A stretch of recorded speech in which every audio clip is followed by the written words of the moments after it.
Mexico is on high alert, but the president, Claudia Sheinbaum, says the country is at peace. Schools are closed in several states. Travel delays have left people stranded. And it's because a military operation that killed the leader of the Jalisco New Generation cartel. It's one of the country's most powerful criminal organizations. Nemesio Oseguera, also known as El Mencho, was wounded in fighting with soldiers in Jalisco state. He died on Sunday while he was being flown to Mexico City. Members of the cartel have responded with violence across the country, blocking roads and setting fire to vehicles. Mexico says Sunday's operation was carried out with its own military intelligence, and that was backed up by what it called complementary information from the U.S. El Mencho had a U.S. bounty on his head worth $15 million. Violence triggered by his death has sent fearful residents into hiding. The streets of the Jalisco state capital, Guadalajara, have been almost empty. Stores, pharmacies and fuel stations have shut down. The unrest has spread to the neighbouring states of Oaxaca as well as smaller resort towns. And travel warnings have been issued after the killing of El Mencho. Washington has told U.S. citizens in Mexico to remain indoors until further notice. The U.K. is advising against non-essential travel to parts of Mexico, including Jalisco state. Mexican President Claudia Sheinbaum is urging citizens to remain calm. We are proud of the armed forces' efforts. The most important thing at this time is peace and security throughout the nation. As of today, we have more peace and tranquility. Security Cabinet has been convened, and there is a lot of coordination. So rest assured, we are safeguarding peace and security and normalcy throughout the country. We've got our correspondents in Mexico and the U.S. covering the latest developments. We're going to start with John Holman, who's live for us in Mexico City. John, so Mexico's defense minister, who was speaking after the president, had been giving more details about the raid.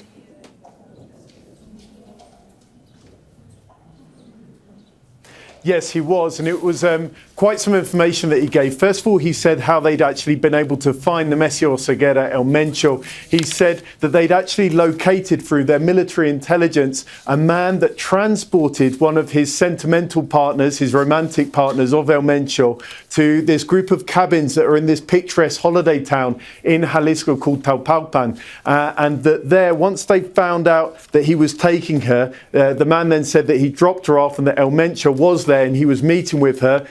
She then went, he stayed on, El Mencho, and that's when they started to plan the operation. He said, first of all, they sent an armed force by the roads, and that made a circle around the area of cabins in which El Mencho was with his security detail. We know that he always travels pretty heavy with an escort that can protect him just in case he needs it from Mexican security forces. Once they got that done, they also activated an aerial force that was going to drop in mostly via helicopter and have a sort of element of surprise. He said that they kept them out of the state of Jalisco so that they could get in there and then sort of launch almost an ambush. He said that what happened is they started going in to try and capture El Mencho. The El Mencho's people then started to fire on them quite strongly. It got really violent. And after that, El Mencho fled into the woods with a couple of his bodyguards. Then they tracked them down. They managed to capture them. They put them, he said, on the helicopter to Mexico City. And then El Mencho died en route. So it was quite an operation. There were quite a few questions for him on where the intelligence came from. And he said, no, it was our intelligence, but we were backed up by US intelligence. He made quite a big deal out of that. That's important because the context here is that President Donald Trump has really been on to the Mexican government saying you've got to knock out these drug cartels. Mexico's been saying, no, we can do it our way. Don't you dare come on to our territory to do this. Just supply us with intelligence and we'll make it work. So I think he made that point, and he actually started crying near the end. He was talking about three soldiers that lost their lives here, and he ended by saying Mexico can get to grips with things on our own territory, and of that there is no doubt. And then he sort of left the platform almost in tears. So we've seen this upsurge in violence since the killing. The president said the most important thing is to guarantee peace and security for the entire population of Mexico. So maybe we're seeing short-term violence at the moment, but the question will be what happens in the coming months. Yeah, and that was actually a question that right at the end of the press conference was asked to the country's security czar. And he said, they asked him what happens when the cartel starts to restructure inside. There's a bit of a problem in that the brother of El Mencho, Nemesio Oseguera, he's been captured. He's actually in the United States. El Mencho's son and daughter have also both been taken or in prison also. So what some experts are telling us is that there could be a real leadership battle. And we've seen that time and time again in Mexico when a top kingpin has been knocked out. And what that tends to lead to is a bit of a bloodbath, that the citizens in the area that's taken place basically bear the brunt of it. There's lots of murders. There's sometimes extortion goes up because they're trying to pay for their war fees, different groups that are trying to take control. So when he was asked about that and that restructuring, he basically said, we're going to be monitoring, we're going to have elements in place to make sure that that doesn't happen. He also said that they're going to be monitoring different heads of the cartel to try and see what they're going to do if anyone's trying to move in. The reporter then asked him, but what about other groups? And he said, no, this is all about restructuring in Jalisco. I'm not so sure about that, because the Cartel of New Generation of Jalisco was fighting different battles in different parts, especially in Michoacan, an especially violent state in the southwest of the country. And there may be that other groups that it was fighting against are seeing this power vacuum and might try and move in. We were hearing about shootouts in Michoacan state yesterday. So we're going to be monitoring as well to see what happens next. For now, John Holman in Mexico City. John, thank you very much indeed. Julia Galiano is live with us now from Veracruz. It's a city in eastern Mexico that's home to some of the key ports used by the cartels for the drug operations. What's it like on the streets where you are, given the fact that that's such a significant port when it comes to the drug cartels' operations?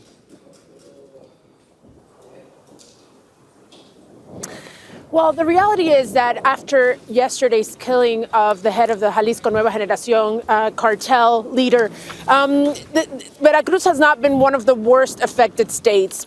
We are, as you said, on the eastern side of the country, and really it's been the western states around Jalisco that saw the majority of incidents related to this killing, fires, vehicles being set on fire in the streets and so forth. There were some reported incidents in the northern part of this state, but here where we are in the capital or in the center, in the port city, nothing really has been happening, but people are, of course, concerned, as they are throughout the country. We've spoken to contacts of ours in Jalisco and Guadalajara, where this incident took place, and there's definitely a sense of no one being in the street. Businesses continue to be closed. As you mentioned earlier, schools in half the states of this country are closed today. So despite what President Sheinbaum said in today's morning press conference, that she's obviously trying to calm the sentiment of fear in Mexico. I think the reality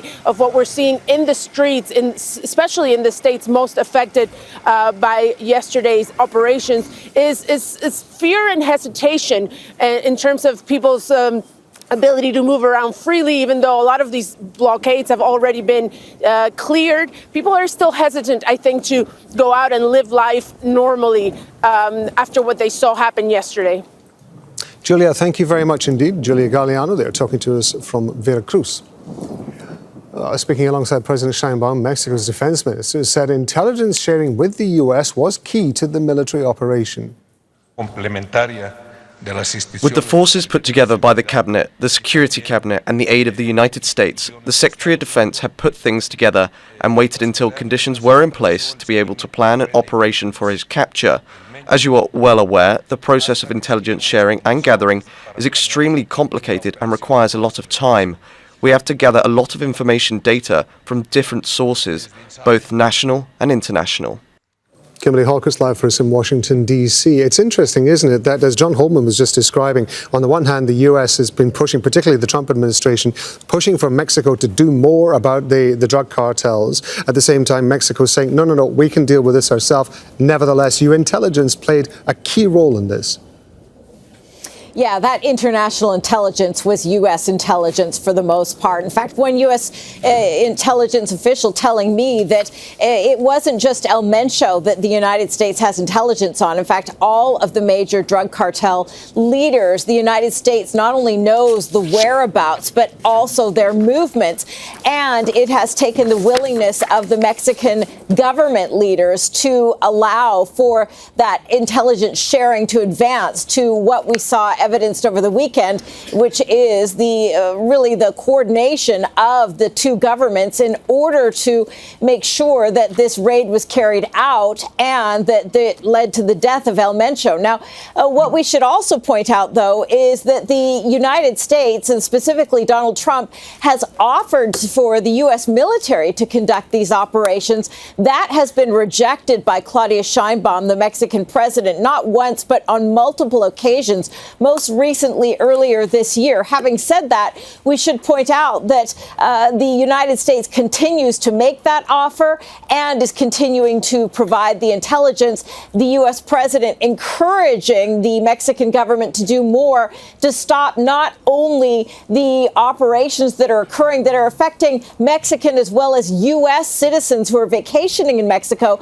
but of course allowing these illegal drugs to come into the United States and hurt so many Americans. So this is something that is of great importance to the Trump administration.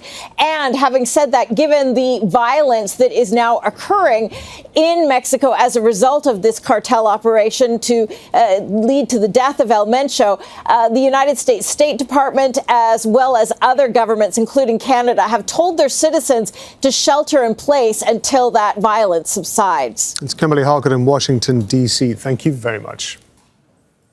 Don't miss out. Get the full picture. Subscribe to Al Jazeera for reliable news and expert insights. Like, share, stay ahead.